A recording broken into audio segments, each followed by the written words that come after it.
We all have an identity, an ego which allows us to navigate this world. It is an essential faculty of our mind which gives us our sense of self. However, this very ego can also become what traps us in our identifications and mental constructs. It can obstruct us from change and transformation. But is it impossible to get rid of the ego? Is it possible to become nothing? In this video, we're diving headfirst into the complexities of the ego, exploring its nature and how it can dissolve through various lenses of psychology, philosophy, and spirituality. We'll start things off with Sigmund Freud's insights from psychoanalysis, then venture into the realm of Buddhist philosophy, challenging the idea of a fixed self and diving into the concept of no self, or anatta. Finally, we'll explore Carl Jung's unique perspective on the self, separate from the ego, and the journey of individuation toward wholeness, and dive into practical techniques for ego dissolution, including meditation practices and modern approaches like the Headless way. So make sure to watch till the end of the video as we unravel the illusions of the ego and embrace the profound wisdom waiting beyond its confines. Let's dive in. Ego represents an individual's self-awareness. Sigmund Freud, renowned in psychoanalysis, proposed that humans interact with their environment through three structures: id, ego, and superego. The id symbolizes unconscious and primal aspects of the self. The superego embodies moral values acquired from societal influences. The ego acts as a mediator between these two extremes, shaping a person's self-perception. Imagine a scenario where a person is tempted to cheat on a test to achieve a high grade. The id, representing their instinctual desires and drives, urges them to cheat in order to attain immediate gratification and success without considering the consequences. The superego, which embodies societal and moral standards collected from external influences, may condemn cheating as unethical and wrong, causing feelings of guilt, shame, and hesitation. The ego, acting as the mediator, balances these conflicting impulses. It may consider the potential consequences of cheating, such as damage to their integrity and reputation if caught, as well as the long-term effects on their self-esteem and relationships. The ego may also weigh alternative options, such as studying harder or seeking help from the teacher. Ultimately, the ego strives to find balance between the id's desires for success and the superego's moral standards, leading the individual to make a decision that aligns with their sense of self. However, balance in and of itself doesn't necessarily imply goodness or positivity. It simply refers to a state of equilibrium or stability achieved by reconciling opposing forces or elements. While balance can often be desirable, ensuring that neither extreme dominates, it's essential to recognize that the nature of what's being balanced matters greatly.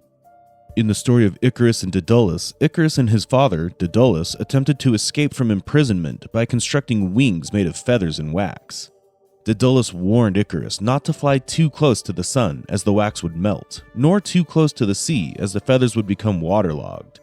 Icarus, however, ignored his father's warnings and flew too close to the sun, leading to his downfall. In analyzing Icarus's decision-making, it becomes apparent that his id impulses, the desire for freedom and flight, dominated his ego, leading to a reckless disregard for the consequences outlined by his superego, his father's warnings. His tragic downfall serves as a cautionary tale about the dangers of mistaking recklessness for bravery and ignoring the need for balance in our actions and decisions. By flying too close to the sun, Icarus demonstrates an imbalance skewed toward unchecked ambition and impulsivity, which ultimately leads to his demise. When the id dominates, people may become excessively focused on their own desires, needs, and achievements, cling to external validations such as material possessions, status, and relationships for a sense of identity and worth. This attachment can result in emotional turmoil, where these external factors are threatened or lost, leading to anxiety, insecurity, and suffering. The ego's primary function is to protect the self, which gradually develops fear-based behaviors and beliefs. But what is the self? The concept of self is complex and has been explored by various philosophical, psychological, and spiritual traditions throughout history. In Buddhism, the self is deeply linked with the teachings on impermanence, interconnectedness, and the nature of suffering. Buddhist philosophy challenges the notion of a fixed, permanent self or soul, instead emphasizing the idea of the no-self, or the anatta. The self is regarded as an illusion that arises from the constant interplay of various factors, such as thoughts, emotions, perceptions, and experiences. However, upon closer examination through meditation and introspection, practitioners come to realize that there is no inherent, unchanging essence or entity that can be identified as the self. The doctrine of anatta teaches that all phenomena, including the self, are characterized by impermanence, anicca, unsatisfactoriness, dukkha, and lack of inherent existence, anatta. The self is seen as a transient and conditioned phenomenon, constantly changing and dependent on causes and conditions. Therefore, attempts to cling to or identify with a fixed self only lead to suffering and dissatisfaction. Instead of viewing it as an independent entity separate from the rest of existence, Buddhism emphasizes the interconnectedness of all beings and phenomena. This interconnectedness is illustrated through the concept of dependent origination, paticca samuppada, which describes how all things arise and cease in dependence on other factors. Buddhist philosophy suggests that the self is not an independent, unchanging entity, but rather a combination of 5 components. 1. Form, rupa, referring to the physical body and its material properties. 2. Feelings, vedana, referring to the sensations or feelings that arise in response to stimuli, such as pleasure, pain, or neutrality. 3. Perceptions, sana. Perceptions involve the recognition and interpretation of sensory input, allowing us to distinguish and categorize objects and experiences. 4. Mental formations, sankhara, which refer to mental constructs, including thoughts, emotions, volitions, and habitual tendencies. 5. Consciousness, vijnana, which is the awareness or cognitive process that arises in response to sensory stimuli and mental objects. The Buddha taught that each of these components is impermanent, constantly changing, and is devoid of any inherent essence or self-nature. Throughout our lives, we experience a range of sensations, from pleasure to pain to neutrality. However, these feelings are transient and constantly changing. What we often identify as our self, our identity, preferences, and desires, can seem to arise from these fleeting feelings. But upon closer inspection, we realize that these feelings are impermanent. They come and go, yet we remain. The ultimate goal is often described as attaining nirvana, a state of liberation from suffering in the cycle of birth and death, samsara. This is achieved through the realization of the true nature of reality, including the understanding of no self. Swiss psychiatrist and psychoanalyst Carl Jung offered a unique perspective on the self, which he referred to as the self with a capital S, to distinguish it from the ego or the individual self. His theory is rooted in individuation, which is the process of integrating the conscious and unconscious aspects of the psyche to achieve wholeness and fulfillment. From Jung's perspective, the self represents the totality of the psyche, including both conscious and unconscious elements. It encompasses the archetype of the mandala, a symbol of wholeness and unity, often depicted as a circle with a central point. The self is the organizing principle of the psyche, striving for balance, harmony, and integration of all aspects of the individual's personality. Jung emphasized the importance of the unconscious in shaping the self, including the collective unconscious, which contains archetypes and universal symbols shared by all humanity. The process of individuation involves bringing these unconscious elements into consciousness, confronting and integrating them, and ultimately achieving a sense of wholeness and self-realization. In various Asian religious traditions, such as Advaita Vedanta and Zen Buddhism, the world is viewed as a dream, which helps us understand the illusory nature of our everyday perception of reality. We experience various visions and phenomena within a dream, from joy to sorrow to confusion. However, we tend to separate our waking experience. According to Zen Buddhism, this perception of separateness is revealed to be nothing more than a construct of the mind, a veil obscuring the underlying unity and interconnectedness of all existence. The awakening experience in Zen Buddhism, referred to as Kensho, is a pivotal moment of realization where one transcends the illusion of separateness and comes to see their true nature. This true nature is often described as empty, devoid of any objective qualities, yet paradoxically identical with the entirety of existence.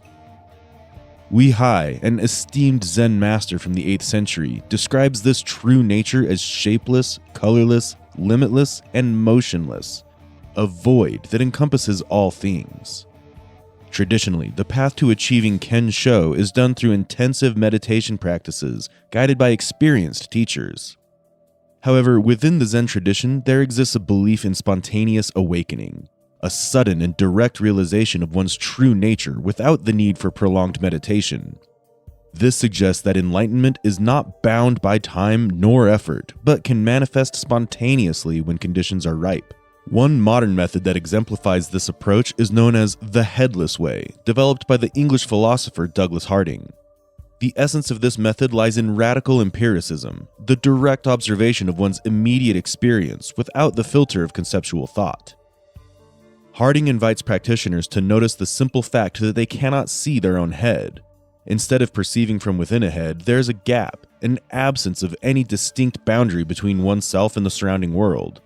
In recognizing this gap, one begins to glimpse the fundamental absence of a separate self, a realization that echoes the teachings of early Chinese Zen masters who spoke of chopping off one's head to perceive reality beyond subjective limitations. One example to perform such technique is to sit in a quiet room, close your eyes, and bring your attention to the sensation of your breath.